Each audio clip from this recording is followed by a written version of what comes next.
What is up, guys? It's Friday night. It's the night before the Spartan. Probably going to be getting up at about 4 a.m. to make sure that I can make it up to Concord, North Carolina. So it's going to be probably about 2 hours, but I want to make sure I have enough time. Just started packing right before I decided to record this. Working into tonight, I did standard climbs this week, so I'm feeling pretty good. Grip's feeling decent. I got some bagels tonight, so along with dinner had bagel, peanut butter, had some extra bananas today. Really just transitioning in with a little bit more carbs here right before tomorrow. So I'll wake up, have a standard protein shake, probably have a little bit extra carbs. I don't normally eat a full breakfast. Usually I just have a double protein shake with some fat-free, lactose-free milk.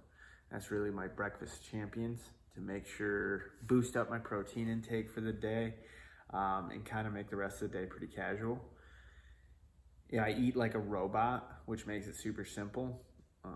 Food prepping basically once a week anymore, and it covers pretty much 80% of the week. And it makes it incredibly simple. So was able to eat basically just standard lunch, standard dinner, feeling pretty good, feeling pretty light. I was 221 this morning, might be about 220 tomorrow. So I'm gonna be much lighter than I have been for any of the other races. So feeling light, feeling strong. I feel pretty positive about it. The last super, or the only super that I've ever done, I did in 2 hours, and this was Asheville. From what I can recall about Concord last year when I did the sprint, which is basically a 5K, it was relatively flat, especially compared to Asheville. So I'm pretty excited about tomorrow in the sense that I feel very optimistic that I'm going to set a pretty decent time comparatively. So, sorry, a little bit of a cat issue down here. He's being a little bit of a troublesome bugger. So, I believe when I did Asheville, it was about 2 hours. And so I'm thinking on the high side, it's going to be about an hour and a half tomorrow. Hopefully I'm not overly optimistic, but I think that at 6 miles, I believe I should be able to maintain basically a 14 or 15 minute mile pace, especially considering I think I did that in the Beast, basically the half marathon version of this, and ultimately ended up doing more mileage than intended. I don't have a significant plan of failing obstacles tomorrow. I think on average I've failed 5 to 7 on the longer races.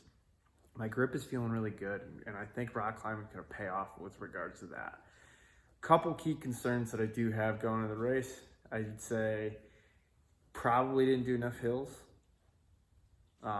So I'm definitely looking forward to incorporating that on the other side. Like getting towards the race, like it really builds a lot of optimism and kind of gets you challenged again. Versus basically the last 4 or 5 months is just training to train and kind of training for this, but kind of needing to maintain a lot of motivation relative to it. I mean, getting the workouts in for sure, but maybe losing a little bit of focus. So I'm looking forward to it. I'm pretty hyped. I'm hoping I can sleep. I'm gonna try to get to sleep here early. I've been having a lot better success with sleep recently.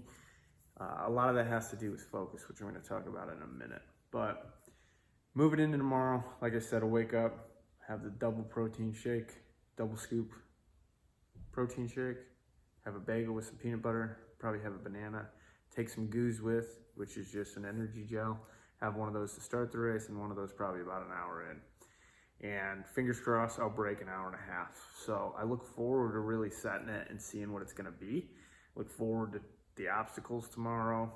I look forward to potentially hating everything about 4 or 5 miles in, which is definitely a temporary thing. It passes. They're incredibly fun, incredibly enjoyable, but they are not easy. It is not a laid-back Saturday morning, that's for sure. And it is going to be cold. Not northern cold, but definitely southern cold, and I will be wet. So packing a bag up right now, making sure that I'm ready to go for the morning. Probably wake up about 4:20, grind out breakfast, and get the fuck out of here. So I think it's going to be a good one.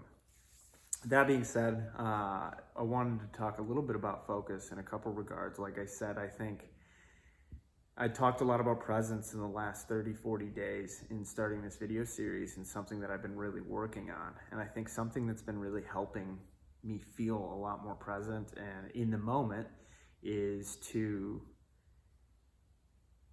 really work on my focus. I've determined that I am a very introspective person, which is probably part of the reason why I do so well by myself or being alone and preferring to be alone. I kind of live inside my head.